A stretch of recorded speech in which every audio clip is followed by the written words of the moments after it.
दोस्तों बिहार में जीविका के तरफ से एक नई भर्ती निकाली गई है जिसमें वेरियस पद रखे गए हैं और वेरियस क्वालिफिकेशन भी है। आप जिस भी पोस्ट के लिए एलिजिबल है उस पोस्ट के लिए आप अप्लाई कर सकते हैं। बहुत सारे पोस्ट के लिए अभी ऑनलाइन आवेदन की प्रक्रिया स्टार्ट भी कर दी गई है। तो मैं इस वीडियो में कंप्लीट प्रोसेस आपको इस भर्ती के बारे में बताऊंगा। साथ में अगर आप इस भर्ती के लिए एलिजिबल है तो कैसे फॉर्म को अप्लाई करना है उसका भी पूरी प्रोसेस आपको बताई जाएगी। वीडियो को ध्यानपूर्वक अंत तक देखें। पसंद आ तो इसे लाइक शेयर जरूर कर दीजिए। चैनल पे नए हैं तो सब्सक्राइब कर लीजिए इस प्रकार की लगातार अपडेट के लिए। सबसे पहला काम करें, गूगल ओपन करें। गूगल में टाइप करना है ऑनलाइन अपडेट एसटीएम या वेबसाइट मिलेगा ऑनलाइन अपडेट STM.in का। इसे ओपन करें और आपको लेटेस्ट जॉब में ही जीविका वैकेंसी 2025 मिलेगा। अगर यहाँ ना मिले तो आप सर्च बॉक्स में बस इतना लिखेंगे जीविका 2025 भी लिखकर आप सर्च करेंगे तो आपके सामने ये आर्टिकल आया जाएगा जीविका भर्ती का। आप इसको ओपन करेंगे जहां पर कुल मिलाकर देखा जाए तो 183 पदों पर भर्ती है और हर पदों के लिए अलग अलग यहां पर डेडलाइन है। किसी का एप्लीकेशन फी अलग अलग है। तो इस चीज़ों को देखने के लिए मैं कहूँगा कि आप इनका डिटेल एडवर्टीजमेंट जरूर देखें। जैसे बहुत सारे कैंडिडेट चाहेंगे कि स्टेनो और पर्सनल असिस्टेंट की जो भर्ती है उसके लिए अप्लाई करना, तो उसका नोटिफिकेशन देख सकते हैं। मैनेजर के लिए करना है उसके लिए कर सकते हैं। कंसल्टेंट का जो पोस्ट है जिसमें भी वेरियस पद है उसका नोटिफिकेशन देखना है तो देख सकते हैं। बाकी ऑनलाइन अप्लाई करने का तरीका सबका सामान्य है और यहाँ पर लिंक आपको दिए गए हैं। तो मैं कहूँगा कि आप जिसका भी नोटिफिकेशन देखना चाहते हैं आप देख सकते हैं, या चाहते हैं कि भाई जीविका के आधिकारिक वेबसाइट पर मैं ये सारी डिटेल देखूँ तो आपको ऑफिशियल वेबसाइट का जो लिंक मिलता है आप इस पर क्लिक करेंगे तो आप जीविका के ऑफिशियल वेबसाइट पर आ जाएंगे और यहाँ पर कैरियर वाला जो ऑप्शन मिलता है जब इस पर आप क्लिक करेंगे तो जितने भी पद के लिए भर्ती अभी चल रही है सारा भर्ती मिलता है। जैसे अभी भर्ती स्टेनो कम्प जो पर्सनल असिस्टेंट है उसके पद पर चल रही है जिसका लास्ट डेट जो रखा गया है वो 20 फरवरी है। अगर इसके लिए अप्लाई करना है या इसका नोटिफिकेशन देखना है तो यहाँ से इसका नोटिफिकेशन को डाउनलोड कर आप देख सकते हैं। इसके अलावा कंसल्टेंट का जो फॉर्म है जिसमें 21 से भी अधिक सीटें हैं तो उसके लिए अगर अप्लाई करना है जिसमें अलग अलग वेरियस पोस्ट है उसके लिए भी कर सकते हैं। इसके अलावा देखेंगे MIS कंसल्टेंट का भर्ती है जिसके लिए अप्लाई करना है वो कर सकते हैं। कैंटीन मैनेजर की भर्ती है जिसके लिए अप्लाई करना है तो इसके लिए भी आप अप्लाई कर सकते हैं। तो जिसके लिए भी अप्लाई करना है उसके सामने आपको नोटिफिकेशन भी मिल जाएगा। आप इसको डाउनलोड कर आप जानकारी को समझ सकते हैं। जैसे देखिए कैंटीन मैनेजर की पद है, यहाँ पर एक सीटें है और बताया गया है कि 20,000 से लेकर 35,000 रुपये जो है आपकी सैलरी होने वाली है। अगर आपने बैचलर डिग्री किया है होटल मैनेजमेंट में तो आप इसके लिए अप्लाई कर सकते हैं। बाकी सबसे अच्छा मैं कहूँगा कि इसमें एक पोस्ट मैंने देखा है स्टेनो कम पर्सनल असिस्टेंट का, जिसमें अगर आपकी बेसिक क्वालिफिकेशन है तो भी अप्लाई कर सकते हैं। वैसे जो कैंटीन वाले में है बहुत सारे ऐसे भी पोस्ट है जिसमें BBA भी कर रखा है तो आपको मौका है, डिप्लोमा वालों को भी मौका है। तो आप नोटिफिकेशन को देख लीजिएगा। बाकी मैं आपको एक नोटिफिकेशन स्टेनो का दिखाता हूँ पर्सनल असिस्टेंट का। तो इसके लिए यहाँ पर जानकारी दिए गए हैं कि इसमें कुल मिलाकर 3 पदें हैं। 21,208 से लेकर 37,664 रुपये आपकी सैलरी होगी। फॉर्म भरने की लास्ट डेट 20 फरवरी 2025 तक रखे गए हैं। बाकी यहाँ पर आएंगे तो भर्ती को लेकर जानकारी इन्होंने दिया है कि क्या क्वालिफिकेशन चाहिए। तो इन्होंने बताया है कि अगर आपने ग्रेजुएशन कर रखा है तो आप इसके लिए अप्लाई कर सकते हैं विथ 3 सालों का अगर आपके पास एक्सपीरियंस है तो ये आपके लिए बेटर होगा। और आपको जो है शॉर्ट हैंड भी आना चाहिए हिंदी इंग्लिश में, वो सारी चीज़ें आपको यहाँ पर बता रखा है जिसको देख लीजिएगा। आपके पास 3 से 6 महीना वाला जो कंप्यूटर एप्लीकेशन का कोर्स होता है वो आपने किया हो तो आप इसके लिए अप्लाई कर सकते हैं। और शॉर्ट हैंड जो आपने अगर किया है तो उसका भी अगर ट्रेनिंग लिया है तो सर्टिफिकेट है तो आप उसको दे सकते हैं। अगर कहीं काम किया तो वो भी आप यहाँ पर लगा सकते हैं। तो ये सारी चीज़ें बताई गई है। बाकी आपका क्या वर्क रहेगा वो भी जानकारी आप देख सकते हैं। इसका सिलेक्शन प्रोसीजर कैसे होगा तो इन्होंने बताया कि पहला स्टेज जो आपका होगा कि जो भी शॉर्ट हैंड की नॉलेज है ये सारी चीज़ें आपसे देखी जाएगी और उसमें क्या है कि 20 गुना रिजल्ट दिया जाएगा। भर्ती जितनी है उससे 20 गुना अधिक कैंडिडेट को बुलाया जाएगा। फिर सारी चीज़ों का टेस्ट होगा, डॉक्यूमेंट वेरिफिकेशन होगा, फिर आपकी ज्वाइनिंग प्रक्रिया होगी। अब यहाँ पर जो भी टाइपिंग आपकी होंगे शॉर्ट हैंड जो होंगे तो उस चीज़ों को लेकर भी बताया है कि टाइपिंग जो आपकी हिंदी में होगी कितने वर्ड का होगा, कितने मिनट आपको मिलेंगे और किस फॉन्ट पे होगा। जैसे मंगल फॉन्ट पे बोले गए हैं तो ये आप देख लीजिएगा।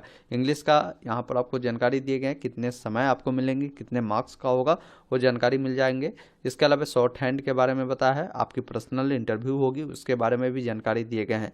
मिनिमम कटअप क्या होगा किस कैटेगरी के लिए वो भी जानकारी मिल जाएगी, और जनरल जो भी गाइडलाइन है वो जानकारी भी आपको यहाँ पर बताई गई है। तो ये सारी चीज़ें जरूर एक बार रीड आउट कर लीजिएगा। बाकी एक और इसमें पोस्ट रखे गए हैं कंसल्टेंट का, जिस पर जब आप क्लिक करेंगे तो इसमें भी आपको अच्छी खासी सीटें हैं, जिसमें अलग अलग, जैसे देखिए कंसल्टेंट ई कॉमर्स के लिए भर्ती है, 1 सीटें रखी गई है। इसमें बोले गए कि ग्रेजुएशन होनी चाहिए और 5 सालों का रिलेवेंट फील्ड में आपके पास एक्सपीरियंस होना जरूरी है। इसके अलावा कंसल्टेंट आर्ट एंड क्राफ्ट में 1 सीटें हैं, इसमें भी बोले गए हैं कि अगर आपने ग्रेजुएशन किया, 5 साल रिलेवेंट ट्रेड में काम किया तो अप्लाई कर सकते हैं। तो इसमें कुल मिलाकर 21 प्रकार के कंसल्टेंट वाला में पद है, जिसमें ग्रेजुएशन, पीजी इस प्रकार बोला गया और एक्सपीरियंस भी बोला गया है, काम करने का अनुभव भी होना चाहिए। तो आपको देख लेना है कि आप किस पद के लिए एलिजिबल है, उस पद के लिए अप्लाई कीजिएगा। अप्लाई करने के लिए ऑनलाइन अप्लाई का जो लिंक है आप इस पर क्लिक करेंगे, इस चेकबॉक्स पर टिक करेंगे, एक ऑप्शन मिलता है साइन अप यूजर का, जिस पर क्लिक करना है। अब बताना है कि आपको किस पद के लिए अप्लाई करना है। तो पहले आप इसको जब चुनेंगे तो यहाँ पर पोस्ट का नाम आपको चुनने का ऑप्शन मिलता है। अब इसमें काफ़ी सारे ऑप्शन हैं, आप जिस पोस्ट के लिए भी अप्लाई करना चाहे उस पोस्ट को यहाँ से चुनेंगे। जब पोस्ट को चुनेंगे तो फिर पूछता है कि आपका नाम क्या है, तो अपना नाम बताएंगे, जेंडर क्या है, लड़का है तो मेल, लड़की है तो फीमेल चुनेंगे, आप कैटेगरी बताएंगे कि किस कैटेगरी से आप बिलोंग करते हैं। उसके बाद जो भी आधार नंबर है वो बताना है, अपना ईमेल आईडी बताना है, अपना मोबाइल नंबर देना है, और एक ऑप्शन मिलता है सेंड ओटीपी, जिस पर क्लिक करना है। उसके बाद क्या है कि आपको पासवर्ड क्रिएट करना होगा जब ओटीपी वेरीफाई हो जाता है। तो पासवर्ड में ध्यान रखेंगे एबीसीडी का बड़ा अक्षर, छोटा अक्षर, कोई भी सिंबल, कोई भी अंक आपको जरूर उपयोग करना है। उससे दोबारा से डालकर आपको सबमिट वाले विकल्प पर क्लिक करना है। इस प्रकार आपका रजिस्ट्रेशन सक्सेसफुल होता है। अब आपको यहाँ पर अपना प्रोफाइल कंप्लीट करना है, इसके लिए आप ओके करेंगे और यहाँ पर ऑप्शन मिलता है गो टू लॉगिन पेज, जिस पर क्लिक करना है। उसके बाद जो भी आपको एप्लीकेशन आईडी मिले हैं उससे डालेंगे, जो पासवर्ड सेट किया है उससे डालकर लॉगिन करेंगे। अब लॉगिन करने के बाद यहाँ पर ऑप्शन मिलता है, देखिए अप्लाई ऑनलाइन का, जिस पर आपको क्लिक करना है। अगर आप इसमें शॉर्ट लिस्टेड होते हैं तो वो भी जानकारी आपको यहीं पर पता चल जाएगा। सो शॉर्ट लिस्टेड स्टेटस आप यहाँ से भी देख सकते हैं। अप्लाई करना है तो अप्लाई ऑनलाइन पे क्लिक करना है, जिसमें आपका कुछ जानकारी यहाँ पर फिलअप रहता है। अब यहाँ पर क्या है कि पिताजी का नाम देना है, माताजी का नाम तो नहीं पूछ रहा है, यहाँ पर डेट ऑफ बर्थ पूछ रहा है, तो कैलेंडर मिल जाएगा। सबसे पहले जो भी आपका साल हो उससे चयन करेंगे, जो भी महीना हो और जो भी डेट हो उससे इस अकॉर्डिंग चयन करेंगे, तो आपका उम्र बता देगा कितना हो रहा है। फिर नीचे आएंगे, आइडेंटिफिकेशन मार्क्स पूछा गया, तो आपके शरीर में कोई ऐसा निशान हो जो कटा का हो या जला का हो तो उसके बारे में जानकारी आपको देना है। बाकी अभी आप करेंटली में अगर आप जीविका में काम करते हैं तो आप एस करें, नहीं तो नो वाले विकल्प पर क्लिक करेंगे। फिर नीचे आएंगे, अगर कभी आपने काम किया है जीविका में तो उसके बारे में आप जानकारी आप दे सकते हैं। अगर आप दिव्यांग है तो एस करेंगे, नहीं तो नो करेंगे। फिर पूछ रहा है कि अगर आप बिहार के EWS, BC, EBC, SC, ST के हैं तो आप यहाँ पर एस करेंगे, नहीं है तो आप यहाँ पर नो कर सकते हैं। फिर नीचे आएंगे, आपका जो भी परमानेंट एड्रेस है वो बताएंगे, जिसमें आपको अपना स्टेट बतानी है, डिस्ट्रिक्ट का नाम लिखना है, और एड्रेस में आप ऐसे लिखें विलेज, कॉमा लगाकर पोस्ट, कॉमा लगाकर पुलिस स्टेशन। फिर यहाँ से इसको सेव एज ड्राफ्ट पे क्लिक करें। उसके बाद नीचे में जो एरो मिलता है इस पर क्लिक करेंगे। तो अब अगले स्टेप में आएंगे, जहाँ पर क्वालिफिकेशन की जानकारी देनी है। तो क्वालिफिकेशन ग्रेजुएशन आपका होना चाहिए। तो ग्रेजुएशन जो आपने किया है किस स्ट्रीम में किया है आप उसके बारे में जानकारी आप दे सकते हैं। साथ में आपका जो भी रिजल्ट आया तो फाइनल ईयर का जो आपकी मार्कशीट होगी उस पर डेट मेंशन होगी। यहाँ पर डेट ऑफ फाइनल मार्कशीट आपको बतानी है, कब इशू किया गया है, साथ में किस यूनिवर्सिटी या किस कॉलेज से पढ़ाई किया था वो आप बताएंगे। इसके अलावा बताएंगे कि जो कॉलेज है वो अफिलिएट किस यूनिवर्सिटी से था, तो यूनिवर्सिटी का नाम लिख दीजिएगा और यहाँ पर कॉलेज का नाम लिख दीजिएगा। नंबर के बारे में जानकारी देनी है कि नंबर आपको जो मिला है कितने नंबर मिला है और कुल कितने का एग्जाम हुआ था, आपकी परसेंटेज आ जाएगी। फिर इसको सेव कर इस एरो वाले विकल्प पर क्लिक करेंगे। फिर आप अगले स्टेप में आते हैं, जहाँ पर आपसे वर्क एक्सपीरियंस के बारे में पूछता है कि आपने जो काम किया है वो कहाँ किया है, किस ऑर्गेनाइजेशन में किया है, उसका एड्रेस क्या है वो बताएंगे। ऑर्गेनाइजेशन किस प्रकार का था, हो सकता है आपने जीविका में किया हो या गवर्नमेंट सेक्टर में किया हो या किसी गवर्नमेंट ऑर्गेनाइजेशन में किया हो, गवर्नमेंट अथॉरिटी में किया हो या कोई गवर्नमेंट सोसाइटी था रजिस्टर उसमें किया है, बैंक में किया, तो आप अपने अकॉर्डिंग इसकी जानकारी देंगे। साथ में जो आपने काम किया था वो किस फील्ड का था वो आप जानकारी देंगे, किस पोस्ट पे थे, ये सारी चीज़ें बताएंगे, कब से कब तक आपने काम किया है। साथ में आप जो भी आपका रोल था, जॉब रोल, उसके बारे में आप जानकारी यहाँ पर देंगे। फिर जो भी एक्सपीरियंस सर्टिफिकेट आपका है उसको यहाँ पर अपलोड करेंगे और यहाँ से इसको सेव करना है। फिर नेक्स्ट वाले विकल्प पर क्लिक करना है। फिर आप अगले स्टेप में आते हैं, यहाँ पर डॉक्यूमेंट देनी है। तो आपका जो भी सिग्नेचर है, जो भी आपका फ़ोटो है, 10वीं की जो सर्टिफिकेट है वो देंगे। आपका जो भी NOC सर्टिफिकेट है जहाँ आपने काम किया है वो वाला आप देंगे। उसके बाद इसको सेव करेंगे। फिर नेक्स्ट वाले विकल्प पर क्लिक करना है। उसके बाद आपका क्या है कि फॉर्म का प्रीव्यू सेक्शन आता है जिसमें अपनी तमाम जानकारी देखें। फोटोग्राफ आपका PNG फॉर्मेट में मांगा गया है तो PNG में होगा और डॉक्यूमेंट आपका PDF फॉर्मेट में होगा, ये ध्यान रखेंगे। सारी जानकारी देखने के बाद नीचे में आपका जो भी एप्लीकेशन फी लगता है वो एप्लीकेशन फी मिलता है। अब पेमेंट करने के लिए पेमेंट एंड फाइनल सबमिट का ऑप्शन है, आप इस पर क्लिक करेंगे और यहाँ से ओके वाले विकल्प पर क्लिक करेंगे।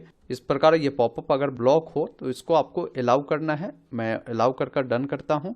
फिर आपको पेमेंट करने के लिए एक ऑप्शन मिलता है, गो टू पेमेंट गेटवे, जिस पर क्लिक करना है और पेमेंट जैसा भी करना चाहे, debit card, credit card, net banking, उस माध्यम को चुनकर आप पेमेंट कर सकते हैं। और यहाँ से जैसे यहाँ से कार्ड को चुनेंगे, प्रोसीड करेंगे। फिर अपना कार्ड की जानकारी देंगे, कार्ड किनके नाम से, card number, expiry month, year, और उसके बाद एक ऑप्शन मिलता है कंटिन्यू का, जिस पर क्लिक कर पेमेंट करेंगे और इसका प्रिंट निकालकर अपने पास सुरक्षित रख लेंगे। तो इस प्रकार आप सभी कैंडिडेट जीविका में जो भर्ती निकाली गई है इसका फॉर्म आप फिल कर सकते हैं। स्टेप बाय स्टेप मैंने आपको सारी प्रोसेस बताया। उम्मीद करता हूं इस भर्ती को लेकर आपने पूरी जानकारी समझा होगा। तो वीडियो को लाइक शेयर जरूर कीजिए। कहीं भी कोई डाउट है आप कमेंट बॉक्स में जरूर लिखिएगा। धन्यवाद। जय हिंद।